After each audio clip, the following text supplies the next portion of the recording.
क्या आपको ऑफिस में लंबे समय के लिए कंप्यूटर के सामने काम करना होता है, या फिर आप एक हाउस वाइफ हो, घर का सारा काम आप खुद करते हो, कुकिंग करते हो, या फिर आप एक स्टूडेंट हो, आपको लंबे समय के लिए पढ़ाई लिखाई करना होता है और यह सारी एक्टिविटी करने के बाद आपकी गर्दन बहुत ही ज़्यादा अकड़ जाती है, वहाँ पर नेक पेन शुरू हो जाता है, आपका शोल्डर भी स्टीफ होने लगता है, शोल्डर पेन शुरू हो जाता है। और अगर आप यह सभी तकलीफ़ों से अपने शरीर को बचाना चाहते हो, इनसे आप तुरंत रिलीफ लेना चाहते हो, तो यह वीडियो आपके लिए बहुत हेल्पफुल होने वाला है। हाय फ्रेंड्स, मैं हूं डॉक्टर भरत, आप सभी लोगों का हमारे यूट्यूब चैनल आपका हेल्थ गुरु में स्वागत है।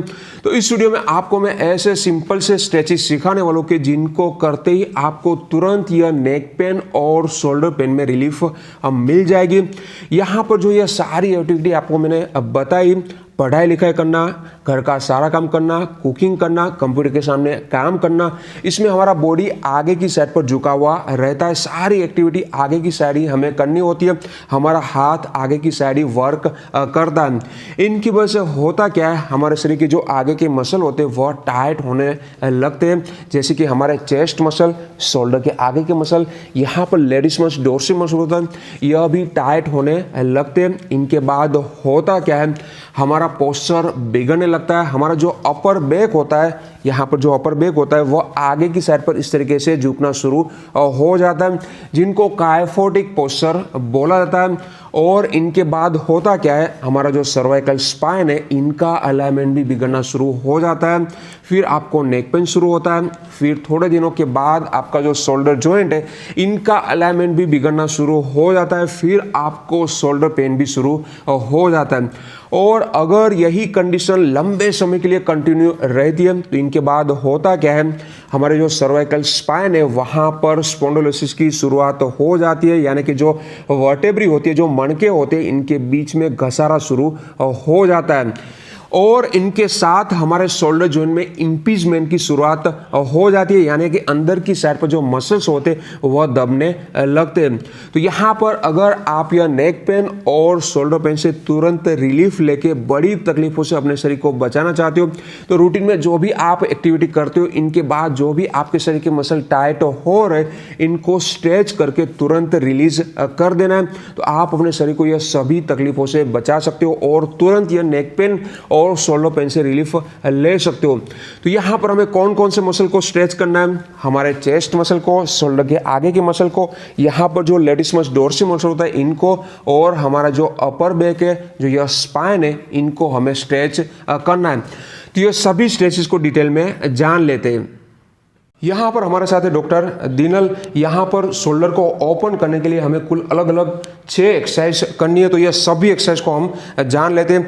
जो पहली एक्सरसाइज है, इनके लिए हमें इस तरीके का ब्रिक का इस्तेमाल करना है। अगर आपके पास ब्रिक नहीं है तो आप जो राउंड पिलो होता है, इनका इस्तेमाल करके भी यह एक्सरसाइज कर सकते हो। तो यहाँ पर हमें इनके ऊपर अपर बैक को रख के इस तरीके से लेट जाना है, दोनों लेग को बेंड कर देना है। इनके बाद फिर दोनों हाथ को इस तरीके से हमारे हेड के पीछे फिंगर लॉक करके रख देना है। फिर एक गहरा श्वास लेना है और फिर हमारे दोनों एल्बो को बाहर ओपन करना है।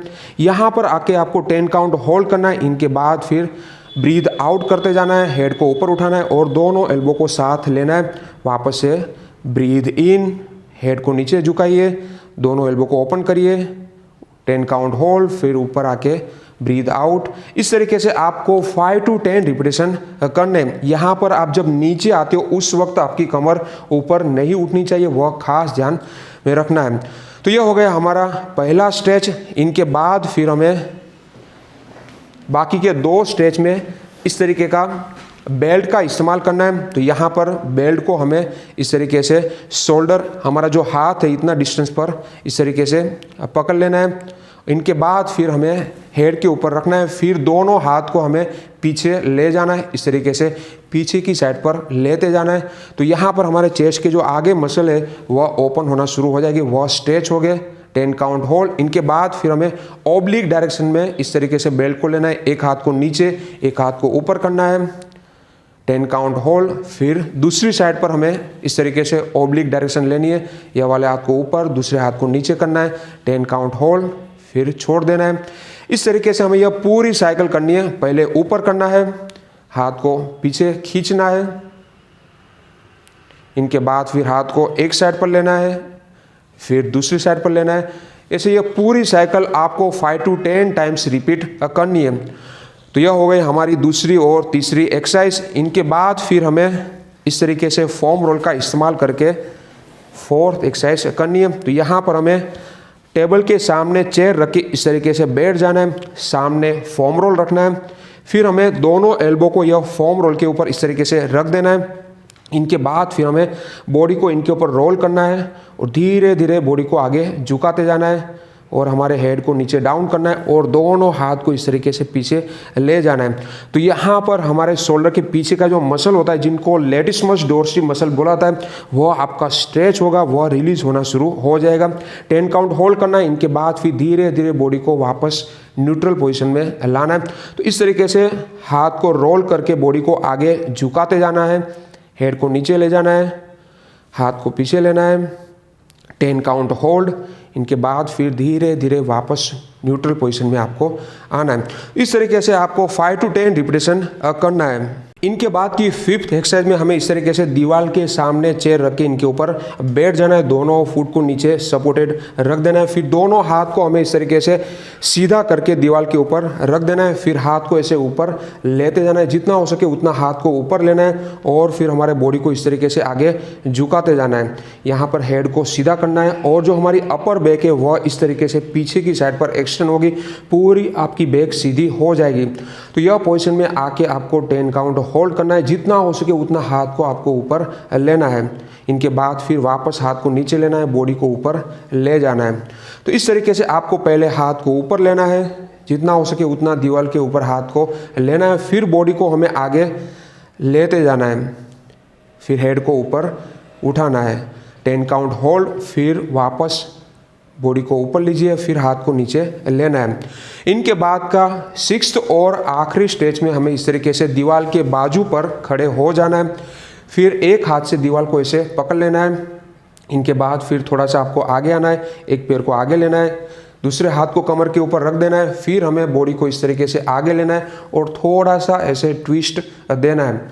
तो यहाँ पर राइट साइड के जो आपके चेस्ट मसल है वह आपके स्ट्रेच हो गए, इनके साथ आपका जो बाइसेप टेंडन होता है वह भी स्ट्रेच होगा। 10 काउंट होल्ड, फिर छोड़ देना है। इस तरीके से हमें 5 रिपीटेशन करना है। दूसरी साइड भी हमें इस तरीके से कर लेना है, दीवार के बाजू पर खड़े हो जाना है, एक हाथ से दीवार को होल्ड करना है, थोड़ा सा आगे आना है, एक पैर को आगे लेना है, दूसरे हाथ को कमर के ऊपर रख देना है, फिर थोड़ा सा बॉडी को आगे लेना है और हल्का सा ट्विस्ट देना है।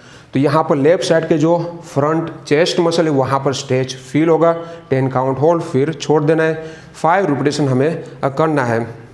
तो इस तरीके से हमें यह 6 एक्सरसाइज करनी है। तो यह सभी एक्सरसाइज को वापस से रिकैप कर लेते हैं। यहाँ पर हमारी पहली एक्सरसाइज में हमें इस तरीके से अपर बैक को स्ट्रेच करना है, इस तरीके के ब्रिक का इस्तेमाल करना है। ब्रिक नहीं है तो आप रोल का इस्तेमाल करके भी ये एक्सरसाइज कर सकते हो। दोनों लेग को बेंड करना है, फिर आपको पीछे की साइड पर झुकना है। इनके बाद की दूसरी और तीसरी एक्सरसाइज में हमें इस तरीके का बेल्ट का इस्तेमाल करना है। बेल्ट को हमें इतने डिस्टेंस पर पकड़ लेना है, इनके बाद फिर हेड के ऊपर लेना है, फिर पीछे की साइड पर हमें स्ट्रेच देना है। तो यहाँ पर चेस्ट के आगे के मसल हमारे स्ट्रेच हो गए। इनके बाद की तीसरी एक्सरसाइज में हमें बेल्ट को ऑब्लिक डायरेक्शन में लेना है, फिर दूसरी साइड भी हमें ऑब्लिक डायरेक्शन में लेना है। इनके बाद की फोर्थ एक्सरसाइज में हमें फोम रोल का इस्तेमाल करना है। टेबल के आगे इस तरीके से चेयर को रख के बैठ जाना है, फोम रोल को टेबल के ऊपर रख देना है, फिर हमारे एल्बो को इनके ऊपर रख के फिर इस तरीके से रोल करते जाना है, आगे लेते जाना है। तो यहाँ पर लेटिसमस डोर्सी मसल पे आपको स्ट्रेच फील होगा। इनके बाद की एक्सरसाइज में हमें इस तरीके से दीवार के सामने चेयर के ऊपर बैठ जाना है, फिर दीवार के ऊपर दोनों हाथ को ऐसे रख के हाथ को ऊपर लेना है और बॉडी को इस तरीके से आगे झुकाते जाना है, फिर हेड को ऊपर उठाना है। तो यह हो गई हमारी 5वीं एक्सरसाइज। इनके बाद फिर 6th एक्सरसाइज में दीवार के बाजू पर हमें ऐसे खड़े हो जाना है, एक हाथ से दीवार को पकड़ लेना है, एक पैर को आगे लेना है, फिर बॉडी को थोड़ा सा आगे लेना है। इनके बाद फिर हल्का सा बॉडी को ट्विस्ट करना है। तो यहाँ पर मैंने जो आपको स्ट्रेचिंग सीखा है, इनके जरिए आप यह नेक पेन और शोल्डर पेन से तुरंत रिलीफ ले सकते हो। तो आशा रखता हूँ कि आपको हमारी इन्फॉर्मेशन अच्छी लगी होगी। अगर अच्छी लगे तो यह वीडियो को लाइक जरूर करिए, ज़्यादा से ज़्यादा लोगों तक शेयर करिए ताकि सभी को हेल्प मिल पाए। और ऐसे अच्छी इन्फॉर्मेशन के लिए आप हमारे चैनल को सब्सक्राइब भी कर सकते हो। Thank you for watching.